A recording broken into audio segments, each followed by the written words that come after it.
Why is it leaking? Oh.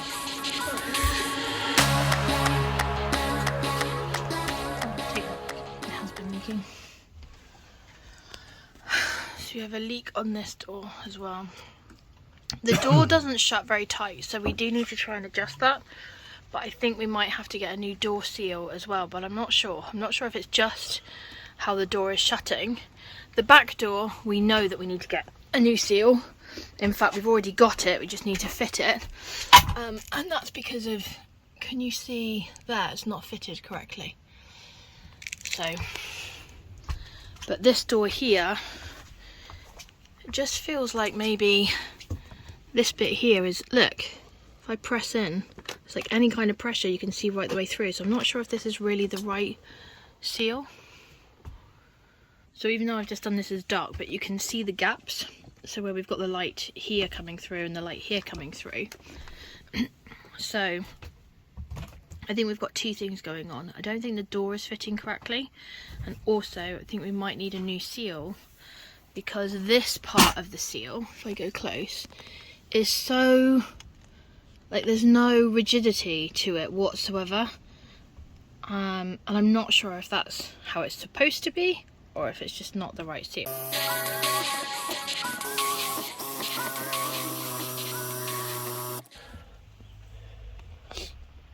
Not the best practice. But after I took my thumb out With the grinder. I'm not a fan of the grinder anymore.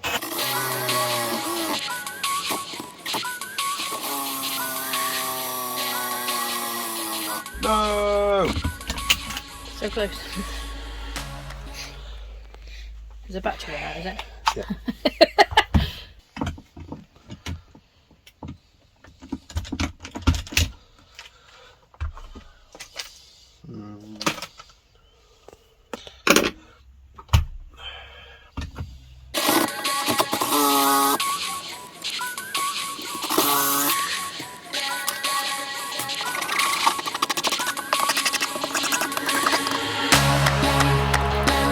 The reason why I've cut at an angle, Yep. is that's at an angle. Okay. It's not the right angle, but it certainly brings it a little bit further. So I've just got to cut that. He says, bit out. So just to explain to anyone that's watching of why you're cutting out that bit. I mean, I know This bit. Yeah. So, because I need to put the screw back in here, Yeah. or the Allen key bolt, I need to cut out the slot to be able to bring it in, which will then bring the door closer. That's out. Yeah. That's in. At the moment our door's too far out, it needs to come in. So cut that off to be able to bring that further in and hopefully bring the door tighter, which will stop the torrent of water that's decided to take refuge in our van.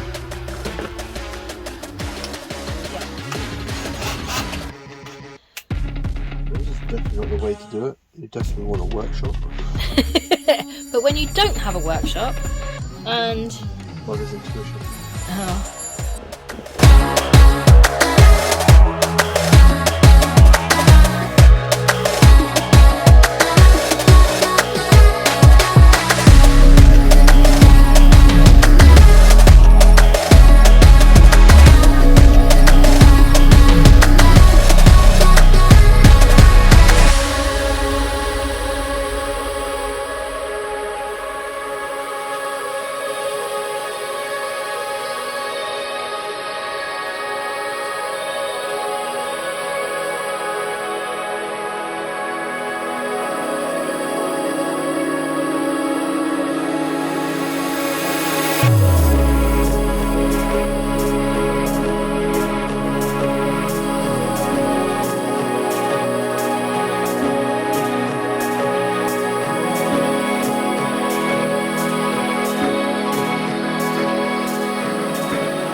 So the reason why it's catching in between these two notches here.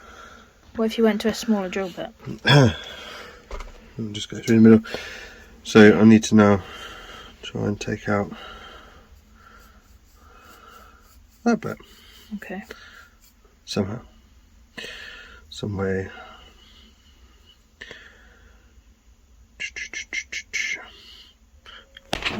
So, just by pure skill, I'm going to claim, okay? Whole part. Hang on, I need to get a better view, sorry. Whoa! Is spot on. Very good. Can you see it? Yeah, I can, if you keep staying still. We're in a van, it's rocking. Not like that. Yeah. So yeah. Perfect. So we'll now see if it fits. Cool. Press it tight, bolt it up at the narrowest gap so it's the shortest it can possibly go. Doing more adjustments bushneck style. So I have to come around to the side of you.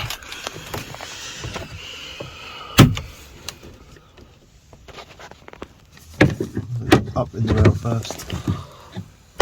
Up in there, yeah. Okay, so putting the bolts in the door. Don't do them tight, do them loose.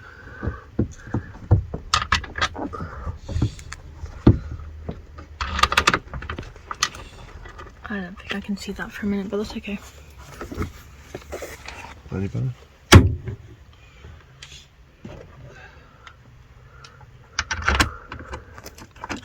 Always start bolts off with your fingers first to ensure that you've got the thread.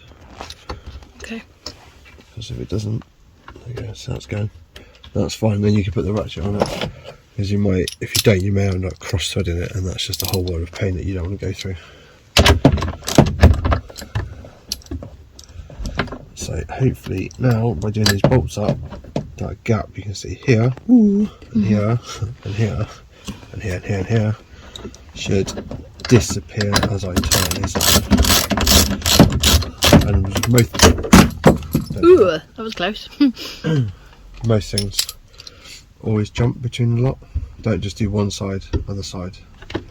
You mean don't tighten it up Go fully? around, yeah, either clockwise or anti-clockwise, a couple of times at a time.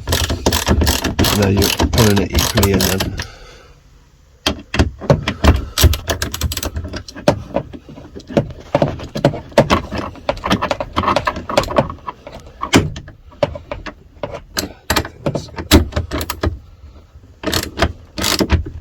Way. Ooh. That's just a plate snapping back. Well, I don't be too overjoyous just yet, Tracy, because we have another problem on our hands.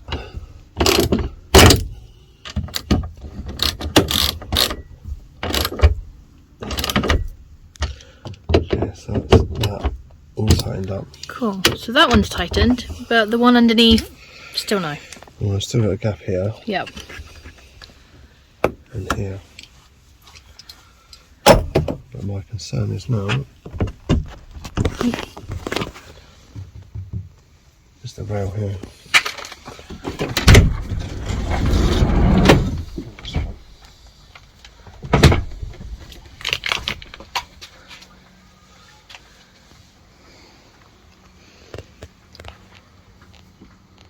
So we're now just looking to see how we can tighten up this section.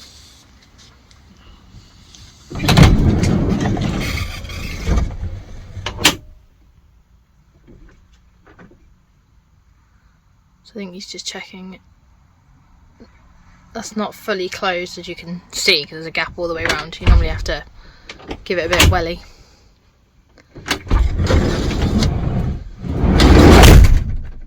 There we go.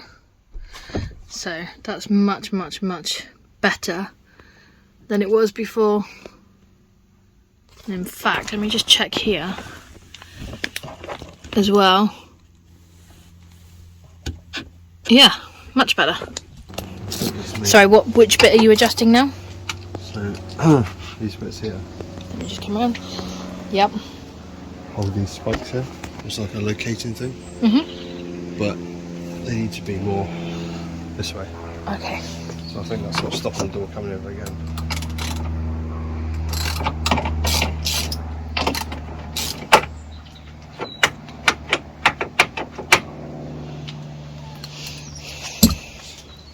Try and do this without actually falling out of the van myself.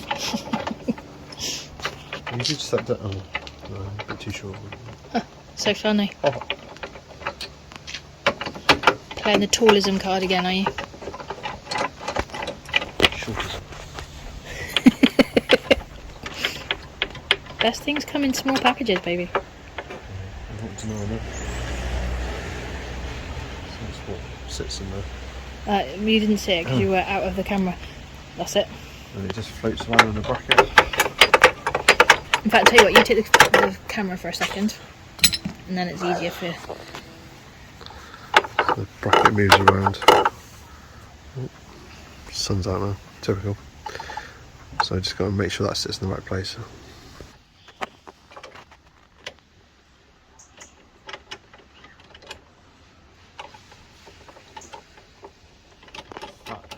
What's probably best to do is to leave these slightly loose, close the door, allow it to be in a position. That it needs to be in. Yeah, not too tight, enough. Just say that again, but a little bit louder because you talk quite quietly. I said what you're going to do is leave it loose, not too loose, so as the door comes it will adjust it itself and then be able to sit in the right position. But will it not then fall as soon as you open the door again? Well, the whole idea of making it tight, but not too loose, but too tight enough to be able to hold it in position. So Okay. at the moment, Should just about do that. yeah, so just need to. Oh, beautiful sunshine now. So there you go, you've got movement in it. That's the door. Yeah. So if you put it in the rough position that you think it should be in. You have to speak up. If you put it in the rough position that it should be in, Thank you. hopefully when that hits, that will adjust this into the right position, and in the case of just tightening it up. Cool. There you go.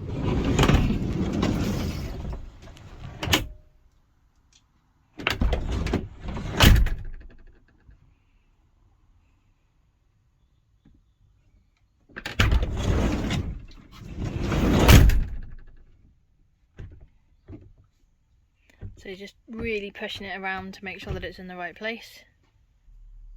So did it move it into the right place, do you think? Yep. Cool.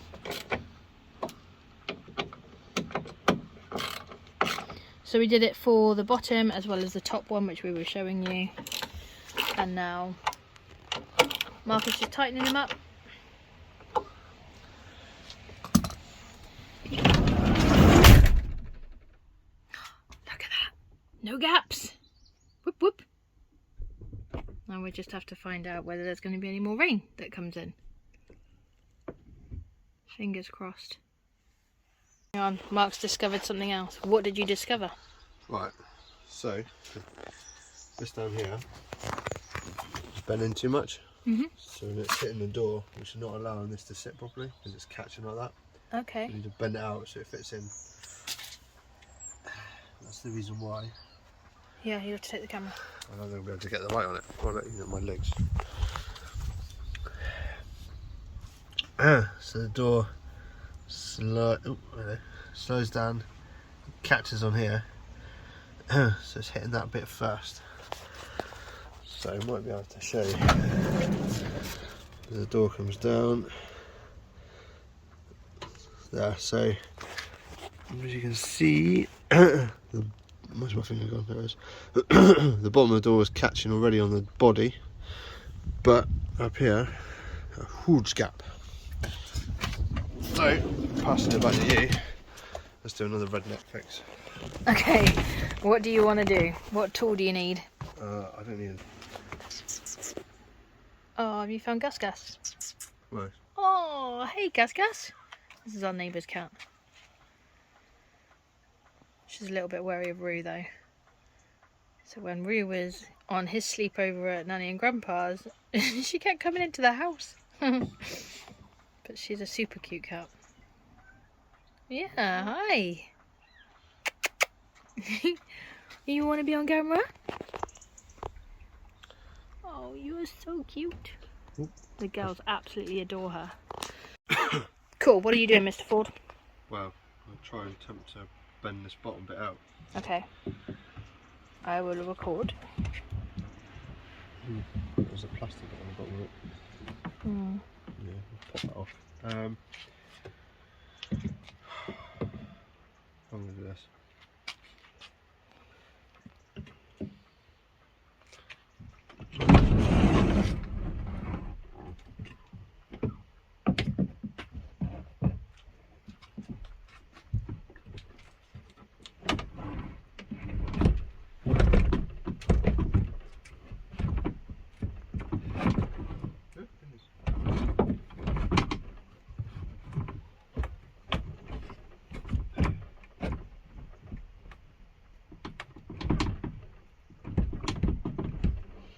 Basically, you're trying to pull it out without popping the I'm not sure if it's plastic or rubber section off the bottom.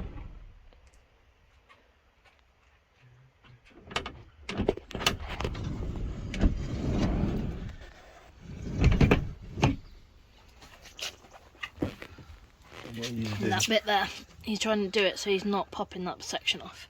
Where's the door? I might have to stop recording for a sec. Reverted to a different tactic.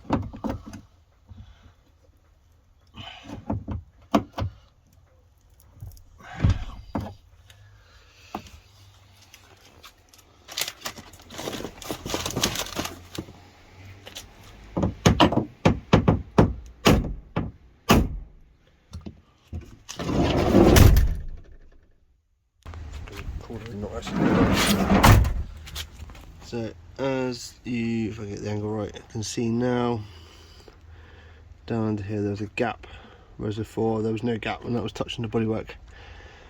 There is now a gap all the way along, as you can just about see.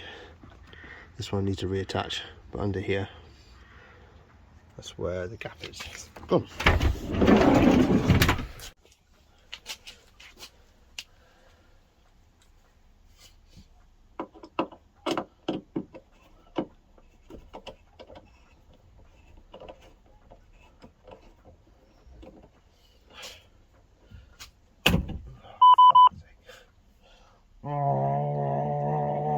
Did you just knock it off again?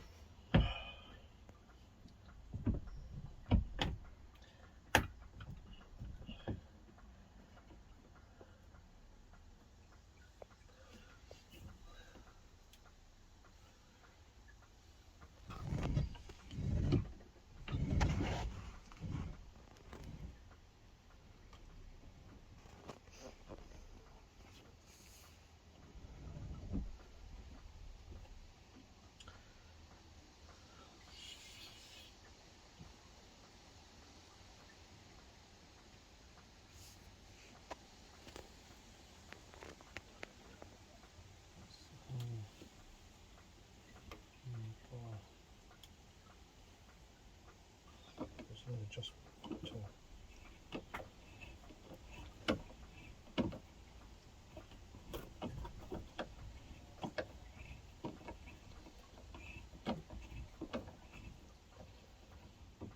Welcome back everybody, brand new day. So today is Sunday. You just have to excuse me, I've had a hell of a migraine, still got part of it, and been very, very poorly since the early hours of this morning. But we're going to see if I can just share with you what we did last night and what the plan is for today. So last night, Mark finished some of the electrics. Let me show you.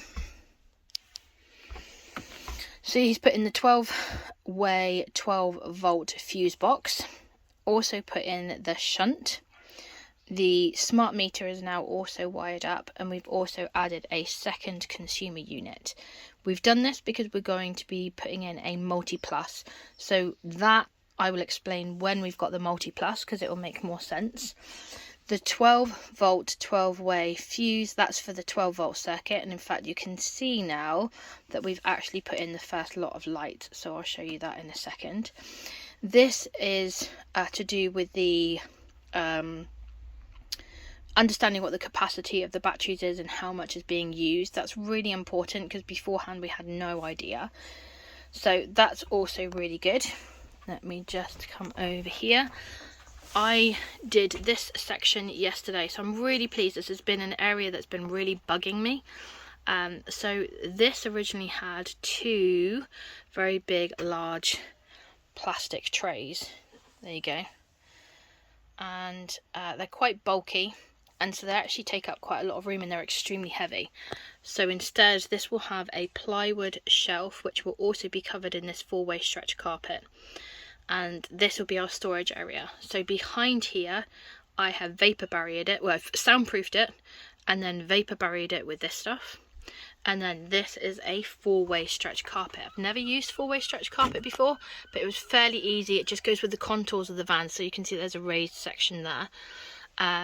Really good. I just need to tidy up this, so this will be cut along here. And then I'm also going to have 4-way stretch carpet along this section, because this is where the overhead storage is going to be. So that 4-way stretch will be behind the cupboards.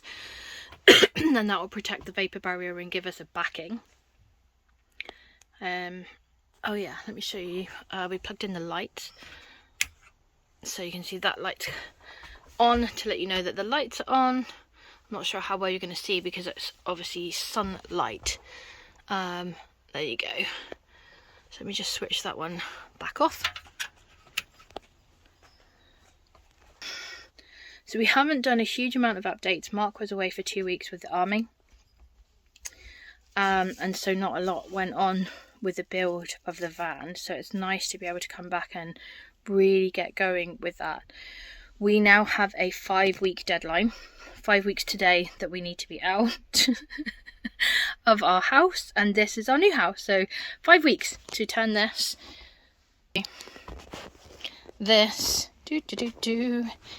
into our house. Yeah, no pressure, eh? No pressure. Oh, and of course empty our current house of all of its belongings and that type of thing.